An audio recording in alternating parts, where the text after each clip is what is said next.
ধর্মনগর জেলা হাসপাতালে রাতের অন্ধকারে চলছে অসামাজিক কার্যকলাপ। গত দুদিন যাবৎ এই সংবাদ প্রকাশের পরে এবার সুযোগ বুঝে মাঠে নামলো সিপিআইএম। জেলা হাসপাতালে অসামাজিক কার্যকলাপ অবিলম্বে বন্ধ করে পরিষেবা উন্নয়ন সহ বিভিন্ন ইস্যুতে সিপিআইএম মহকুমা কমিটির উদ্যোগে অনুষ্ঠিত হলো বিক্ষোভ মিছিল। বিক্ষোভ মিছিলে দাবি ওঠে জেলা হাসপাতালের পরিষেবা উন্নত করার।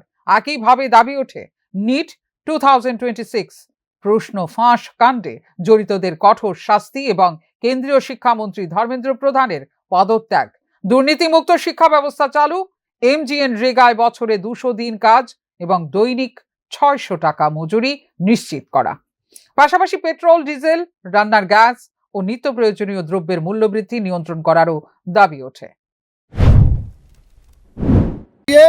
সামগ্রিকভাবে দুর্নীতিমুক্ত শিক্ষা ব্যবস্থা প্রণয়নের জন্য, ছাত্রদের শিক্ষার মূল্যায়নের জন্য, সঠিক মূল্যায়নের জন্য, রেগা শ্রমিকদের কাজের জন্য, মজুরি বৃদ্ধির জন্য, শ্রমদিবস বাড়াবার জন্য, আর এই ধর্মনগর উত্তর ত্রিপুরা জেলা হাসপাতালে পর্যাপ্ত বিশেষজ্ঞ চিকিৎসক, নার্স, স্বাস্থ্যকর্মী সহ পরিবেশ পরিস্থিতি এবং পরিষেবাটাকে আরও বেশি উন্নত করবার দাবি নিয়েই আমাদের আজকের এই বিক্ষোভ কর্মসূচি।